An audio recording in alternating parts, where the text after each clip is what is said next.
Hello friends, welcome to knowledge hub और साथ ही स्वागत है आपका सीडीपी यानी बाल विकास की इस सीरीज में, जिसमें हम बाल विकास के पिछले वर्षों में पूछे गए प्रश्नों को डिटेल में डिस्कस करते हैं। तो चलिए बिना किसी देरी के शुरू करते हैं। अब देखते हैं पहला प्रश्न। Which of the following is a characteristic of effective feedback in the classroom? मतलब उपयोगी प्रतिपुष्टि की एक विशेषता कौन सी है? पहला ऑप्शन देखिए इफेक्टिव फीडबैक के लिए it is given only at the end of the task. ये तो बिल्कुल गलत है, सिर्फ एंड ऑफ द टास्क नहीं होता ये। It is broad and generic, it is only focused on the outcomes, ये भी गलत हो गया, नेगेटिव सेंटेंस है। It is timely and specific. अब दो है हमारे पास ऑप्शन, दूसरा और चौथा। अब देखिए इसमें कह रहा है ब्रॉड एंड जेनरिक, मतलब व्यापक होना चाहिए और सामान्य होना चाहिए। और दूसरा है टाइमली, मतलब समय के अनुसार समय पे होना चाहिए, और स्पेसिफिक मतलब स्पष्ट होना चाहिए। तो कौन सा वाला सही है? हमें आंसर पढ़ के ही पता चल रहा है कि चौथा वाला सही है, क्योंकि देखो अगर फीडबैक ब्रॉड होगा मतलब बहुत व्यापक होगा, और सामान्य होगा तो अब हम समझ नहीं पाएंगे कि हमारी गलतियाँ क्या है, हमें कहाँ पे सुधार की गुंजाइश है। लेकिन अगर वही टाइमली यानी समय के अनुसार होगा और स्पष्ट रूप से होगा, तो हम आसानी से अपनी गलतियों अपनी खामियों को समझ सकते हैं और उन्हें दूर कर सकते हैं। इसलिए इसका आंसर चौथा सही होगा। ठीक है, चलिए अगले प्रश्न पर चलते हैं। Proximodistal principle states that in infancy, यानी कि समीपस्थ सिद्धांत कहता है कि शैशवावस्था में। अब ये चार ऑप्शन है हमें हमारे पास शैशवावस्था के रिलेटेड। तो इससे पहले हम इन चारों ऑप्शन को पढ़ें, पहले हम प्रोक्सीमोडिस्टल प्रिंसिपल क्या होता है ये पढ़ते हैं। तो देखिए इसमें क्या होता है कि ये दोनों जो है physical cephalocaudal and proximodistal development are two important principles in the physical development of a baby। जब एक बेबी का फिजिकल डेवलपमेंट होता है तो वो दो साइकिल में होता है या दो तरीकों से होता है, एक होता है प्रोक्सीमोडिस्टल और एक होता है सेफलोकॉडल। अब इन दोनों के बारे में समझते हैं।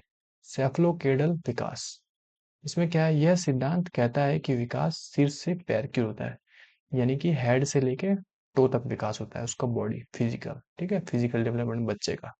उदाहरण के लिए एक बच्चे को पहले सिर और छाती का नियंत्रण हासिल होता है और उसके बाद पैरों और टखनों का। ठीक है, यानी कि हेड से लेके टो तक जाता है।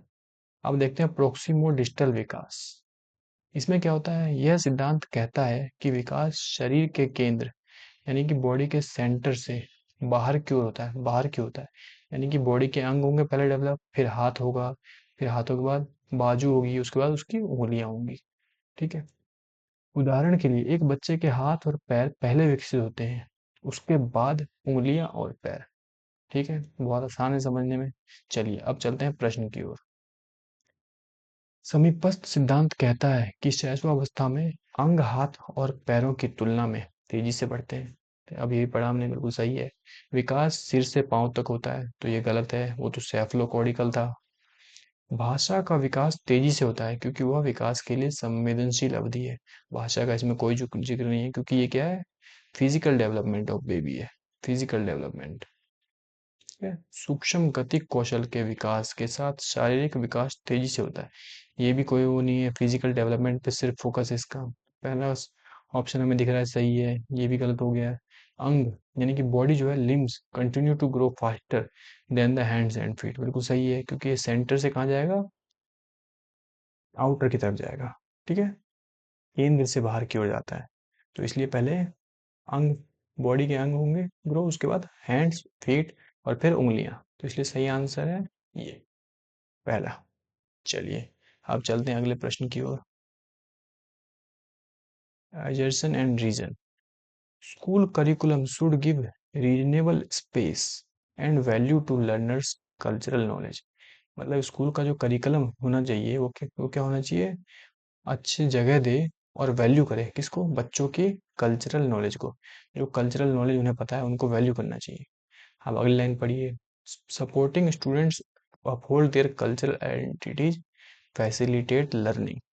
तो मतलब क्या है, अगर बच्चों को अपनी कल्चरल आइडेंटिटी को सपोर्ट और बढ़ावा दिया जाए तो क्या होगी, लर्निंग में मदद करेगी। तो लर्निंग में मदद करेगी। पहली लाइन में ये बताया गया था कि हमें करिकुलम में क्या देना चाहिए, लर्नर का कल्चरल नॉलेज देना चाहिए। क्यों देना चाहिए, क्योंकि ये लर्न हेल्प करेगी लर्निंग में। तो यानी कि ये इसको करेक्टली एक्सप्लेन कर रहा है, इसकी व्याख्या अच्छे से कर रहा है ना, तो इसके लिए पहला ऑप्शन हमारा क्या आंसर हो जाएगा, ए और आर दोनों सही तो हैं, और साथ ही आर करेक्ट एक्सप्लेनेशन यानी कि सही व्याख्या करता है इसकी। तो इसका मतलब पहला ऑप्शन सही हो जाएगा हमारा। ठीक है, इसके साथ हम चलते हैं अगले प्रश्न की ओर। Which of the following would not be characterize as formative assessment. बात हो रही है फॉर्मेटिव असेसमेंट। निम्नलिखित में से किसे रचनात्मक मूल्यांकन नहीं माना जाएगा, नहीं, इस पर भी गौर करना है हमें, नॉट। तो हमें फॉर्मेटिव असेसमेंट और सबमेटिव असेसमेंट एक बार देखते हैं, उसके बाद हम इस क्वेश्चन को करेंगे। देखिए, formative assessment is ongoing and use to guide learning throughout a unit और course, providing feedback for improvement. यानी कि जो रचनात्मक मूल्यांकन है ये सतत चलता रहता है, यानी कि मतलब जब तक आपका कोर्स चल रहा है या फिर करिकुलम चल रहा है या क्लास चल रही है, तो जब तक वो क्लास या करिकुलम या पूरा ईयर जब तक वो चलेगा तब तक ये असेसमेंट चलता रहता है, सतत है यानी कंटिन्यूअस है ये। और इसका उपयोग इकाई या पाठ्यक्रम के दौरान सीखने का मार्गदर्शन करने तथा सुधार के लिए फीडबैक प्रदान करने के लिए किया जाता है। मार्गदर्शन करता है ये, साथ में सुधार के लिए फीडबैक प्रदान करने के लिए किया जाता है। अब देखते हैं समेटिव असेसमेंट, ये क्या है, ये evaluates overall achievement at the end of a period like a final exam. ये एक फाइनल एग्जाम की तरह होता है, जो साल के एंड में, क्लास के एंड में या फिर कोर्स के एंड में लिया जाता है, जिससे आपका मूल्यांकन होता है। ठीक है, चलिए, इजी है। अब देखते हैं कि क्वेश्चन फॉर्मेटिव असेसमेंट के बारे में कौन सी बात सही नहीं है वो बताना है। An assessment given at the beginning of a new concept to determine students prior knowledge. ये बिल्कुल फॉर्मेटिव असेसमेंट आ सकता है, बिल्कुल आ सकता है। अब देखते हैं अगला, an assessment given during the class to provide ongoing feedback to students and teacher। ये भी आ सकता है, छात्रों और शिक्षकों को अग्रगामी प्रतिपुष्टि प्रदान करने के लिए कक्षा के दौरान लिया गया मूल्यांकन। ये तो साल भर है तो कक्षा के दौरान भी लिया जा सकता है। छात्रों के पूर्व ज्ञान को निर्धारित करने के लिए पहले भी लिया जा सकता है, कंसेप्ट से पहले भी लिया जा सकता है। एक मूल्यांकन कार्य जो दंड मानदंड के एक मानक पैमाने के अनुसार छात्रों की तुलना करने में सहायक होते हैं।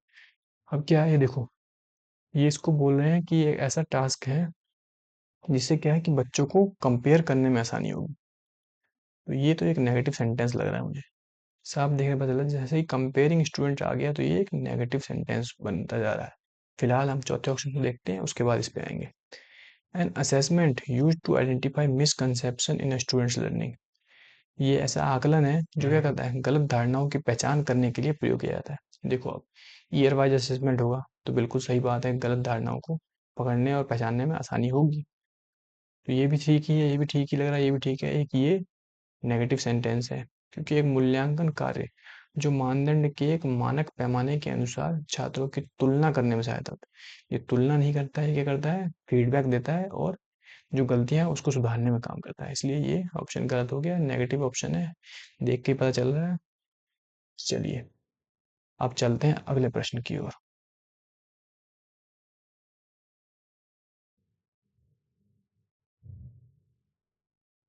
विच of the following is a typical characteristics of dyslexia. हमें बताना है डिसलेक्सिया के बारे में, क्या बताना है उसकी विशिष्ट विशेषता। विशेषता कौन सी है, रचनात्मक समस्या समाधान में कठिनाई, ध्वन्यात्मक प्रसंस्करण में कठिनाई, शारीरिक समन्वय में कठिनाई, स्थानिक समझ जानकारी में कठिनाई। अब इन चारों में से कौन सा सही है ये बताना है। तो इसके लिए पहले हमें समझना होगा डिसलेक्सिया। ये वैसे क्वेश्चन देखने में इजी लग रहा है लेकिन थोड़ा डीप क्वेश्चन है। डिसलेक्सिया की अगर आपको डीप नॉलेज होगी तभी आप इस क्वेश्चन को कर पाओगे। तो चलिए, एक बार हम डिसलेक्सिया को अच्छे से समझने की कोशिश करते हैं। अब देखिए, डिसलेक्सिया डिसलेक्सिया की जो मेन जड़ है उस तक पहुंचते हैं आज।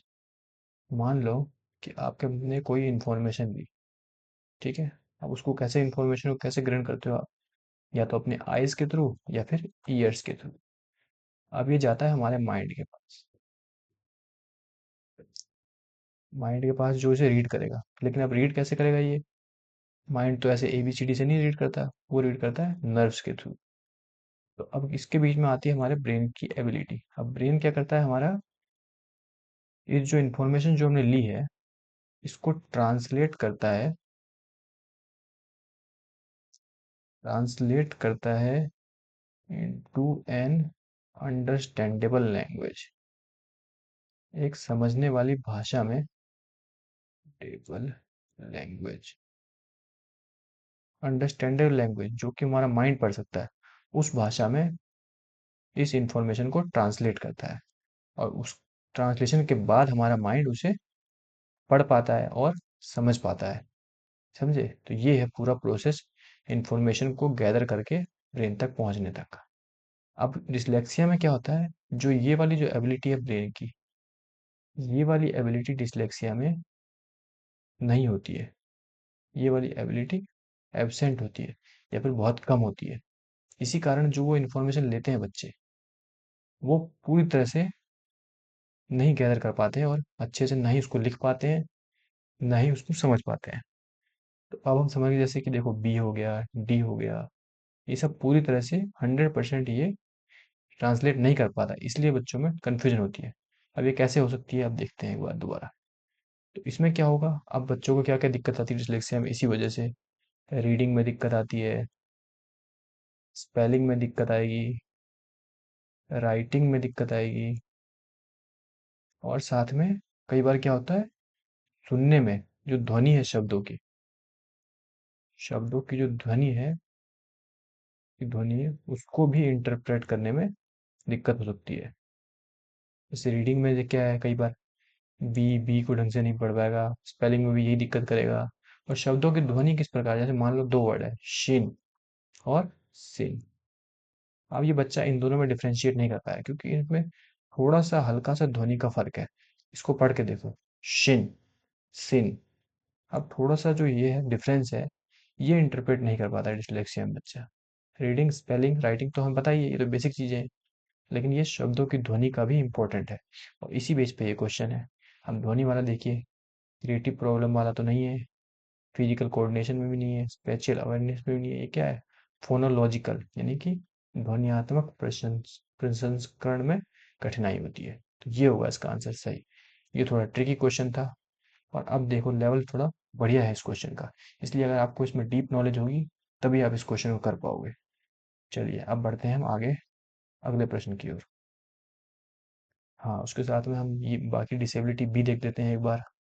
डिसेबिलिटी और ड्यू टू किस कारण होती है, डिस्ग्राफिया, राइटिंग में लिखने में दिक्कत होती है आपको, डिस्ग्राफिया है। डिसकैलकुलिया में क्या होता है, कैलकुलेशन यानी मैथ्स से रिलेटेड है। डिसलेक्सिया अभी हमने पढ़ा, बेसिक इसका रीडिंग है, लेकिन आपने पढ़ लिया रीडिंग राइटिंग स्पेलिंग और ध्वनि, उसमें भी दिक्कत है। ठीक है, डिस्प्रैक्सिया ये क्या होता है, ये फाइन मोटर स्किल यानी हैंड आई कोऑर्डिनेशन जो होता है और बैलेंस, इसमें कमी होती है तो डिस्प्रैक्सिया में जाता है बच्चा। ठीक है, और ADHD, तो इसकी फुल फॉर्म भी attention deficiency hyper active impulsive.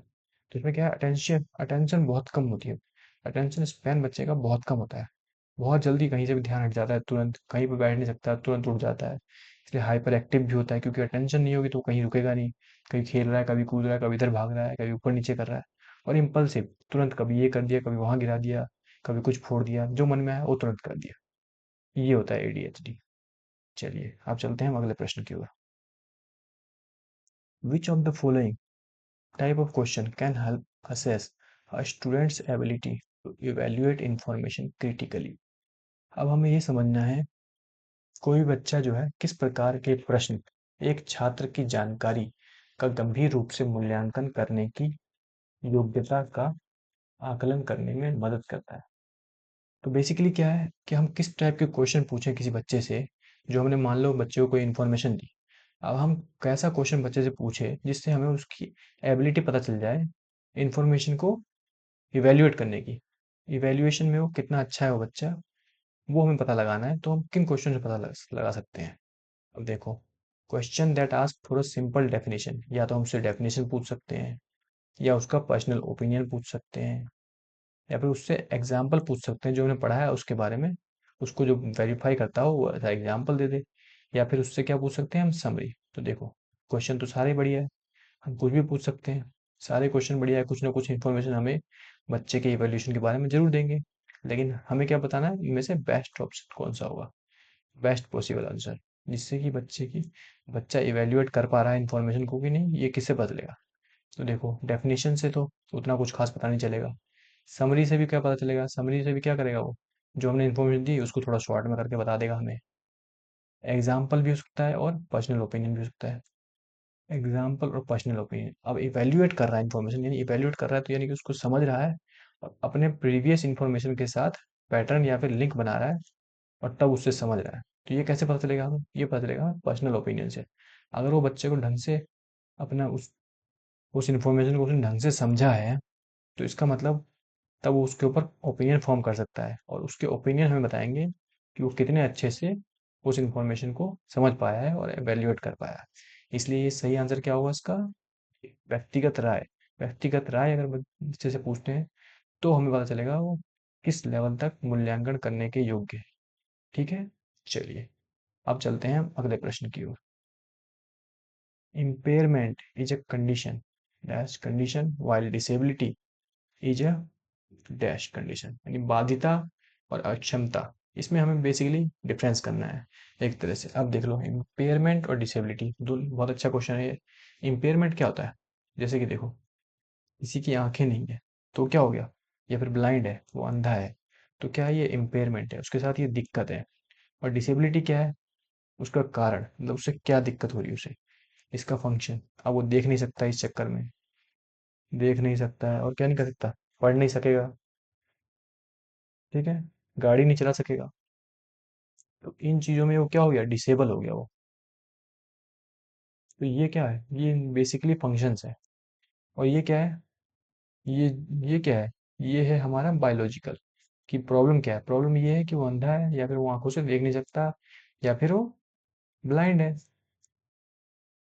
ठीक है, इस तरह से अब हम देख सकते हैं आंसर कौन सा होगा। जैविक, कार्यात्मक, कार्यात्मक जैविक, क्रियात्मक शारीरिक, सामाजिक, मनोवैज्ञानिक। तो देखो, मनोवैज्ञानिक का तो कोई रोल ही नहीं है इसमें, इसको हटा दो। अब देखो, यहाँ पे आता है फंक्शन, फंक्शनल यानी कार्यात्मक। कार्यात्मक कौन सा है, डिसेबिलिटी है, ये है कार्यात्मक, क्योंकि वो जो कार्य है वो ये नहीं कर सकता है। ठीक है, वो कार्य नहीं कर सकता, ये कार्यात्मक हो गया। डिसेबिलिटी क्या हो गई, कार्यात्मक। और बाधिता, ये क्या हो गई, जैविक, जो बॉडी है, बायोलॉजिकल हो गया ये क्या हो गया, बायोलॉजिकल। तो सही आंसर क्या होगा, पहला वाला सही आंसर हो जाएगा आपका। ठीक है, चलिए अब हम देखते हैं अगले प्रश्न को। चलिए, which of the following aptly defines relationship between cognition and emotion। cognition और emotion यानी कि संज्ञान और भावना, इमोशन मतलब भावना। तो क्या है, संज्ञान और भावनाओं के बीच के संबंध को उपयुक्त रूप से परिभाषित करता है। तो संज्ञान और भावनाएं दोनों स्वतंत्र प्रणाली है। भावनाएं और संज्ञान आपस में एक दूसरे पर पारस्परिक रूप से निर्भर करते हैं। संज्ञान भावनाओं को प्रभावित करता है लेकिन इसका विपरीत सत्य नहीं है। भावनाएं संज्ञान को प्रभावित करती है लेकिन इसका विपरीत सत्य नहीं है। तो देखो, संज्ञान और भावना, ये तो हमें वैसे देख के पता चल जा रहा है। भावना क्या है, इमोशन, और कॉग्निशन क्या है, संज्ञान यानी कि माइंड। तो देखो, अब भावना और संज्ञान ये एक दूसरे को बिल्कुल प्रभावित करते हैं। कई बार हम डिसीजन लेते हैं तो उसमें इमोशन का बहुत बड़ा रोल होता है। कई बार हम लॉजिकल डिसीजन लेते हैं और कई बार इमोशन से भी डिसीजन ले लेते हैं, हम लेते हैं कि नहीं लेते। और डिसीजन मेकिंग कहाँ से आया, संज्ञान का रूप है। तो संज्ञान में क्या है, ये बिल्कुल इमोशन का रोल होता है। और इमोशन इमोशन में भी संज्ञान का बिल्कुल रोल होता है। तो ये क्या है, आपस में एक दूसरे पर पारस्परिक रूप से निर्भर करते हैं। ठीक है, तो ये हो गया सही आंसर। चलिए अब चलते हैं अगले प्रश्न की ओर। Language development in primary classes is facilitated. प्राथमिक कक्षाओं में भाषा का विकास किस प्रकार संसाधित होता है। When teacher uses concrete example to refer to abstract concept. Abstract मतलब अमूर्त चीजें होती हैं, और कॉन्क्रीट मतलब ठोस या फिर मूर्त, जिनको हम छू सकते हैं, टच कर सकते हैं, देख सकते हैं। ठीक है, अब देखो, when teacher stress upon and enforce the use of formal language, तो वैसे ही गलत हो गया। नेगेटिव सेंटेंस है, जब शिक्षक औपचारिक भाषा के प्रयोग पर जोर देते हैं और उसे लागू करते हैं। जोर देना और लागू करना, ये बिल्कुल नेगेटिव सेंटेंस है। आप जब सीटेट के विद्यार्थी है तो आपको ये समझ में आ जाता है आसानी से कि जैसे ही कोई नेगेटिव सेंटेंस दिखे उसको तो वैसे ही गलत करना है। अब देखो, कोई भी चीज़ आप फोर्स नहीं करोगे बच्चों पे और जबरदस्ती लागू नहीं करनी है। जब शिक्षक बच्चों की मातृभाषा की अवहेलना और उपेक्षा करे, ये तो बिल्कुल गलत है। वैसे भी नई एजुकेशन पॉलिसी आई है, वो किस पे फोकस करती है? मातृभाषा पे। ठीक है, तो किसी की मातृभाषा की अवहेलना यानी कि इग्नोर तो करना ही नहीं और डिसमिस भी नहीं करना, बल्कि उन्हें उसी में पढ़ाना है, तो इसलिए ये भी गलत हो गया। जब शिक्षक मूर्त वस्तुओं के बजाय संकेतों और प्रतीकों से शुरू करते हैं। अब देखो, जो छोटे बच्चे हैं तो पहले उन्हें कहाँ लेके जाना पड़ेगा? हमें मूर्त वस्तुओं को समझाना पड़ेगा, जो कि ठोस वस्तुएं हैं, जो वो पहले देख सकते हैं। पहले हमें वो चीज़ समझानी पड़ेगी और उस चीज़ों को समझाने के बाद हम उन्हें किस तरफ लेके जाएंगे? अमूर्त चीज़ों की तरफ, ताकि पहले वो मूर्त का डेफिनेशन उनको क्लियर हो, मूर्त की समझ बने, और जब मूर्त की समझ बनेगी तभी हम उन्हें अमूर्त चीज़ों पर ले जा सकते हैं। और यहाँ पे क्या कह रहा है? जब शिक्षक मूर्त वस्तुओं के बजाय संकेतों और प्रतीकों यानी कि अमूर्त चीजों से शुरू करते हैं। यहाँ जो शुरू करोगे तो बच्चे को कुछ वैसे भी समझ में नहीं आना है, तो भाषा का संसाधित तो कुछ होगा ही नहीं, तो क्या बचा? अमूर्त अवधारणाओं। जब शिक्षक अमूर्त अवधारणाओं को संदर्भित करने के लिए ठोस उदाहरणों का उपयोग करता है, ये क्या है? बेस्ट चीज है। अमूर्त चीजों को समझाने के लिए आप क्या करोगे? मूर्त चीजों का उपयोग करोगे, क्योंकि मूर्त को वो समझ सकता है, उसकी अंडरस्टैंडिंग बन गई है उसके अंदर, तो इनसे वो अमूर्त चीजों तक पहुंच सकता है। इसलिए सही आंसर क्या होगा? पहला वाला। ठीक है, बहुत अच्छा क्वेश्चन है ये। चलिए अब आगे देखते हैं।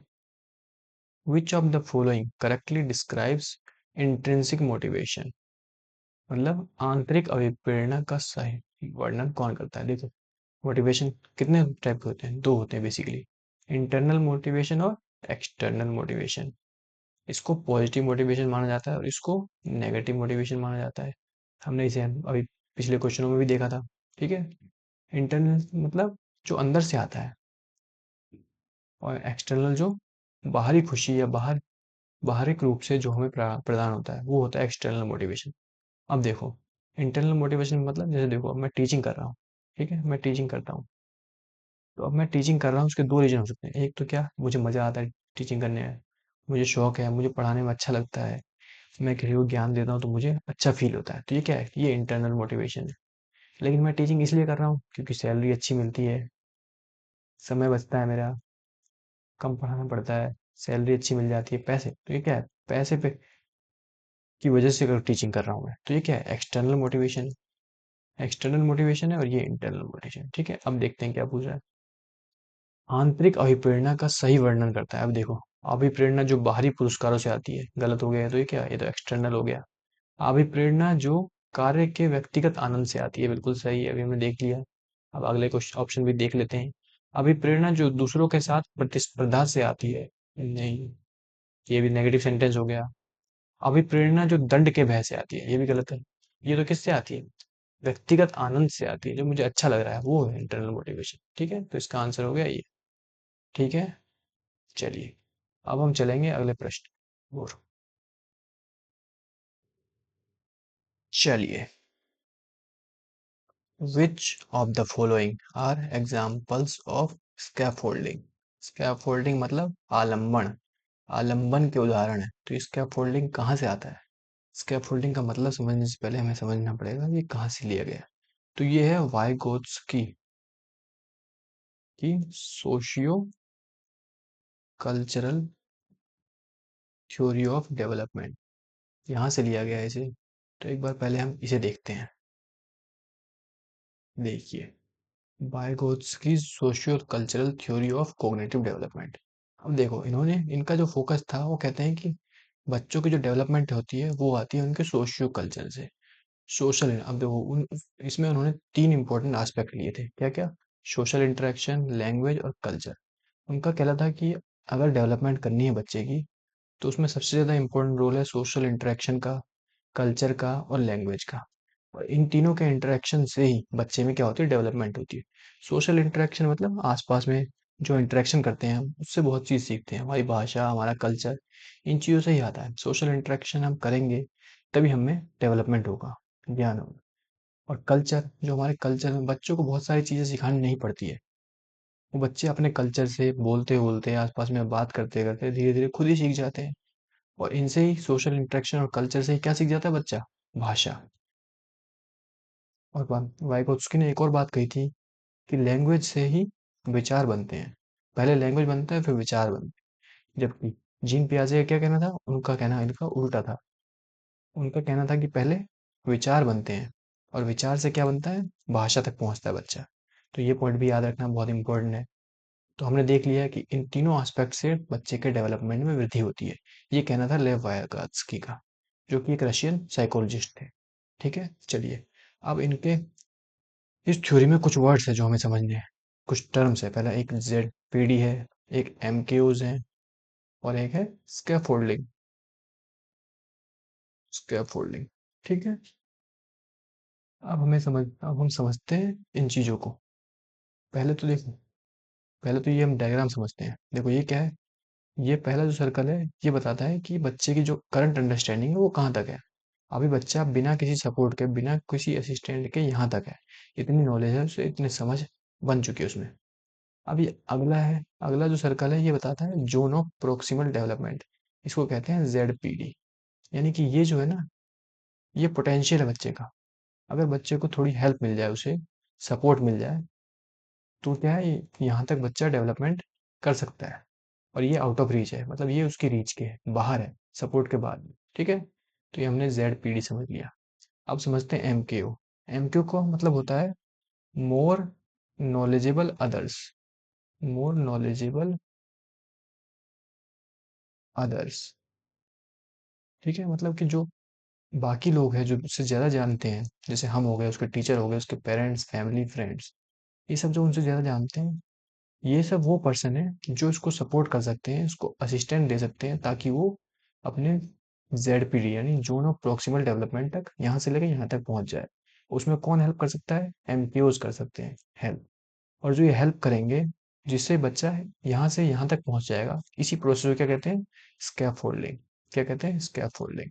ठीक है, तो हमने सभी टर्म समझ लिए और इनकी थ्योरी भी समझ ली। चलो अब चलते हैं वापस क्वेश्चन की ओर।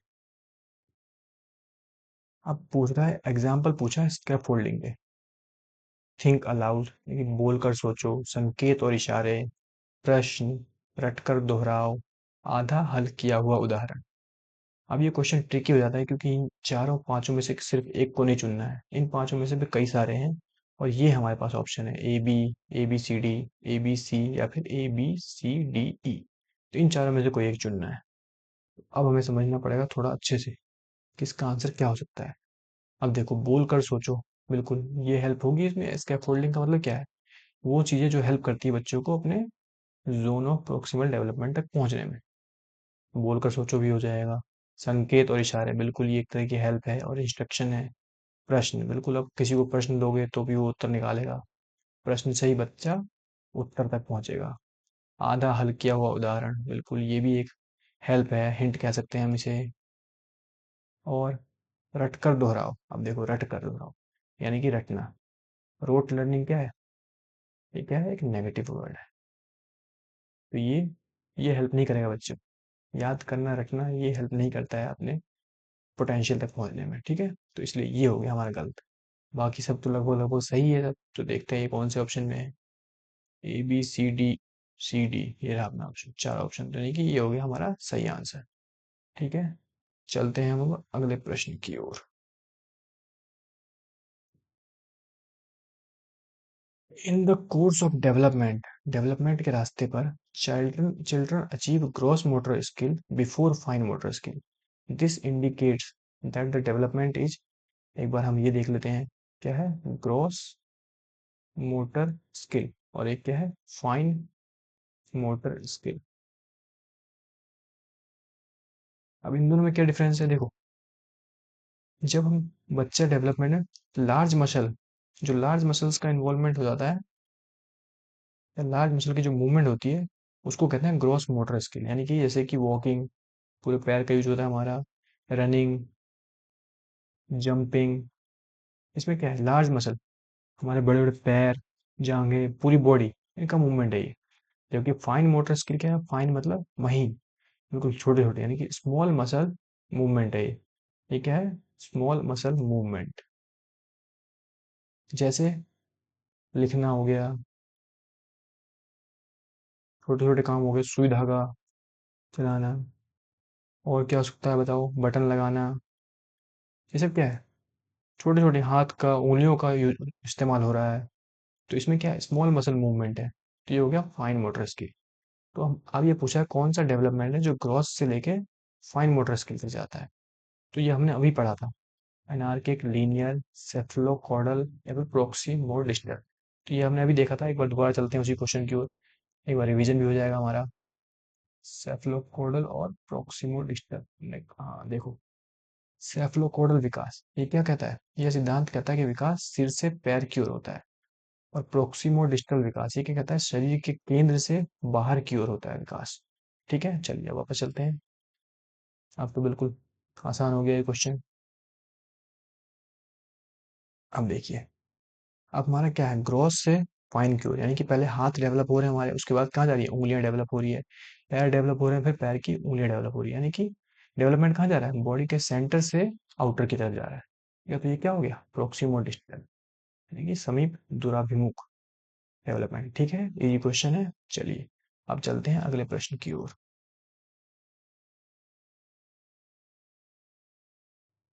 चलिए, as per Jean Piaget's theory of cognitive development, which of the following ability distinguishes concrete operational thinking from pre-operation thinking?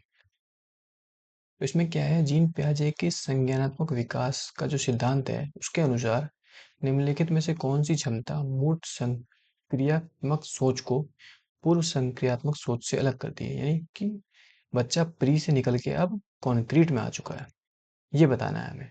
ठीक है, चलिए एक बार पहले हम इस थ्योरी को समझते हैं, जीन पियाजे थ्योरी ऑफ कॉग्निटिव डेवलपमेंट। अब देखिए, जीन पियाजे थ्योरी ऑफ कॉग्निटिव डेवलपमेंट, इसके कितने स्टेज हैं, 4 स्टेज हैं। पहला होता है सेंसरी मोटर, फिर प्री ऑपरेशनल, फिर कॉन्क्रीट, और फिर क्या होता है, फॉर्मल ऑपरेशन। ठीक है, ये इसकी एज भी देख लो, बर्थ से 2 साल तक, ये 2 से 7 साल, 7 से 12 तक कॉन्क्रीट, और 12 के बाद फॉर्मल ऑपरेशनल। अब इसमें समझते हैं इसमें क्या होता है। सेंसरी मोटर में बच्चा क्या है, बच्चा दुनिया को कैसे देखता है, अपने सेंस और एक्शंस के थ्रू देखता है। जिस चीज को वो समझ पाता है, देख पा रहा है, सेंस कर पा रहा है, और जो छू पा रहा है उसको समझ पा रहा है। और इसमें एक कंसेप्ट, एक वो और भी बनता है इसमें, कॉन्सेप्ट और बन जाता है बच्चे का, ऑब्जेक्ट परमानेंस का। इसमें बच्चा ये समझ समझ जाता है, कोई भी चीज जहाँ है वो परमानेंटली वही है, चाहे वो उसे देख सकता है या नहीं देख पा रहा है, तो भी वो चीज वहीं के वहीं है। ये होता है ऑब्जेक्ट परमानेंस का, कि ऑब्जेक्ट की इमेज जो है उसके दिमाग में परमानेंटली बन जा रही है। ठीक है, चलिए अब चलते हैं प्री ऑपरेशनल। प्री ऑपरेशनल में क्या है, बच्चा अंडरस्टैंड करता है world through language and mental image. अब वो इंटरेक्शन से थोड़ी भाषा समझने लग गया है, और दिमाग में इमेज बनाने लग गया है चीजों की। सिर्फ कॉन्क्रीट इमेज, एब्स्ट्रैक्ट तक नहीं पहुंचा है बच्चा, अभी सिर्फ कॉन्क्रीट इमेज बना सकता है, जो वो देख पा रहा है, जो सुन पा रहा है, उन सब की इमेज बना सकता है बच्चा। कॉन्क्रीट मतलब ठोस वस्तुओं की। ठीक है, और इस टाइम पे बच्चे का अभी लॉजिक डेवलप नहीं हुआ है, अभी वो लॉजिकल स्टेज पे नहीं है, अभी किस पे है, वो इंट्यूशन बेस्ड पे है। जैसे कि मान लो बच्चा कभी गिर जाता है, फर्श पे गिर गया, या फिर दरवाजे में चोट लगी, तो हम क्या करते हैं, पेरेंट्स क्या करते हैं, उसको दरवाजे को मार दिया थप्पड़, या जमीन में मार दिया थप्पड़, तो उससे क्या होता है, बच्चा खुश हो जाता है, उसको लगता है मुझे इसने गिरा दिया था, इसने चोट लगाई और इसको मार पड़ गई। तो अभी वो लॉजिकल बेस्ड थिंकिंग पे नहीं है, इंट्यूशन पे चल रहा है। तो जो उसको सही लगा, उसको लगा यही ठीक है, जितना उसको समझ में आया उतना ही ठीक है। ये होता है प्री ऑपरेशनल स्टेज। अब आता है कॉन्क्रीट ऑपरेशनल पे। इसमें क्या है, बच्चा कॉन्क्रीट थिंकिंग तो कर पा रहा है, ठोस, लेकिन अभी एब्स्ट्रैक्ट तक नहीं पहुंच पाया है। अभी क्या है, understands world through logical thinking and categories. अब क्या है, लॉजिकल थिंकिंग, अब बच्चे में लॉजिक डेवलप हो गए हैं, अब वो लॉजिक के आधार पर सोच पा रहा है। और कैटेगरीज मतलब अब वो बच्चा डिसेंट्रलाइज हो चुका है, मतलब अब एक ही दिशा में नहीं सोचता है, वो कोई भी चीज बात उसके सामने आती है, उसके अलग अलग दिशाओं में कैटेगरीज की तरफ सोच पा रहा है वो। ये होता है कॉन्क्रीट ऑपरेशनल। अब देखते हैं फॉर्मल ऑपरेशनल। फॉर्मल ऑपरेशन में क्या होता है, बच्चे में एब्स्ट्रैक्ट थिंकिंग की भी समझ बन गई है। अब बच्चा हाइपोथेटिकल थिंकिंग भी कर पा रहा है और साइंटिफिक रीजनिंग भी कर पा रहा है। समझे? तो बच्चे में पूर्णतः लगभग विकास की तरफ बढ़ चुका है बच्चा। हाइपोथेटिकल रीजनिंग भी कर रहा है और साइंटिफिक रीजनिंग भी कर रहा है, मतलब लॉजिक और हाइपोथेटिकल दोनों तरफ देख पा रहा है बच्चा। ठीक है, तो ये है बेसिक एस्पेक्ट जीन पियाजे की थ्योरी का। चलिए अब हम देखते हैं क्वेश्चन। क्वेश्चन में क्या बताना है? हमें बताना है कि बच्चा जो है प्री ऑपरेशनल थिंकिंग से अब कॉन्क्रीट ऑपरेशनल थिंकिंग में आ चुका है। तो पहले देखिए coordination of senses. Coordination of senses, senses पे चल रहा है ये बच्चा। सेंसेस किस में था ये? सबसे पहले वाले में। सेंसेस किससे अंडरस्टैंड करता है वो? सेंसरी मोटर में है अभी तो बच्चा इसमें। अगला ऑप्शन देखिए हाइपोथेटिकल रीजनिंग। हाइपोथेटिकल रीजनिंग किस में है? ये तो बिल्कुल लास्ट में है, फॉर्मल ऑपरेशनल वाले में है, तो ये भी नहीं है। ऑब्जेक्ट परमानेंस ये भी किस में था? ये भी सेंसरी वाले में था ना, सेंसरी मोटर में। डिसेंटरिंग, अब डिसेंटरिंग हमने पढ़ा था, यानी कि कैटेगरीज, कैटेगरीज बनाना सीख गया था। मतलब अब एक सेंटर दिशा में नहीं सोच रहा था बच्चा, चारों दिशाओं में सोच पा रहा था। ये कौन से में था? डिसेंटरिंग किस में था? कॉन्क्रीट ऑपरेशनल में। और यही हम ढूंढ रहे हैं, कॉन्क्रीट ऑपरेशनल वाला ही ढूंढ रहे हैं हम। ठीक है, तो ये हो गया हमारा सही आंसर, विकेंद्रीकरण। ठीक है, तो ये हो गया सही आंसर। चलिए अब चलते हैं अगले प्रश्न की ओर। After getting out in the game due to the rope getting stuck in her leg while jumping, Aru says that the rope deliberately got her out. मतलब रस्सी कूदते समय आरू के पैर में रस्सी फंस गई, जिसके कारण वो क्या हो गई? आउट हो गई। तो अब वो क्या कहती है? वो कहती है कि उसे रस्सी ने जानबूझकर आउट किया है। अब हमें बताना है कि जीन पियाजे के संज्ञानात्मक विकास सिद्धांत की किस अवस्था में बच्चे इस तरह के तर्क देते हैं। अब उसे क्या लग रहा है कि उसे रस्सी ने जानबूझ के आउट कर दिया है। तो अब बताओ, हमें बताना है कि ये बच्चा किस स्टेज पे है। देखो अभी हमने देखा है जीन पियाजे की थ्योरी को, कोग्निटिव डेवलपमेंट। एक बार फिर आते हैं यहाँ पे। देखो फॉर्मल तो होगा नहीं, क्योंकि यहाँ तो बच्चा एब्स्ट्रैक्ट थिंकिंग भी सीख गया है। कॉन्क्रीट भी नहीं होगा, क्यों? क्योंकि यहाँ बच्चे में लॉजिक आ चुका है और डिसेंट्रलाइज थिंकिंग कर रहा है। अब बचते हैं ये दोनों, सेंसरी मोटर और प्री ऑपरेशन। सेंसरी मोटर में तो बच्चा बहुत छोटा है, पहली बात तो रस्सी कूदेगा ही नहीं। और ऊपर से यहाँ पे क्या है, सेंसेस में डील करता है अभी वो, अभी तो इन चीजों पे पहुंचा ही नहीं है। अब देखो प्री ऑपरेशन में क्या बताया था मैंने? Understand word through language and mental image. और साथ में लॉजिक पे ध्यान नहीं है अभी उसका, अभी इसका किस पे ध्यान है? इंट्यूशन पे। तो इंट्यूशन बेस्ड थिंकिंग करता है ये। तो इसका सही आंसर क्या आएगा? Pre operational. प्री ऑपरेशन यानी कि पूर्व चलन अवस्था में है बच्चा अभी। ठीक है, ये होगा इसका सही आंसर। चलिए अब हम चलते हैं अगले प्रश्न की ओर। Socio constructive based view of learning advocate that. Socio constructivist learning यानी कि रचनावाद वाला है ये। Learners receive knowledge passively from others, learners actively construct knowledge. Effective learning is activated by lecturing and explaining. देखो lecturing and explaining ये तो traditional method है स्टडी के, ये तो बिल्कुल ही नेगेटिव सेंटेंस है। Effective learning takes place through the process of recall and rehearsal. ये भी किधर जा रहा है? रोट लर्निंग की तरफ जा रहा है। जा रहा है कि नहीं जा रहा? तो ये भी नहीं होगा, इससे भी लर्निंग नहीं होगी। सोशियो कंस्ट्रक्टिविस्ट क्या कहता है कि बच्चा किससे सीखता है? अपनी नॉलेज बढ़ाता है प्रीवियस एक्सपीरियंस से। प्रीवियस एक्सपीरियंस को यूज करता है और लिंक बनाता है नई इंफॉर्मेशन से, और फिर उसको ग्रहण करता है, बिठाता है अपने दिमाग में बात। ठीक है, तो अब दो ये दोनों बचते हैं। अब देखो learner receive knowledge passively from others या फिर एक्टिवली कंस्ट्रक्ट करता है। तो ये क्या कहता है? एक्टिव पार्टिसिपेशन होता है ना बच्चों का। ये क्या है? लर्निंग बाय डूइंग है। लर्निंग बाय डूइंग है। क्यों?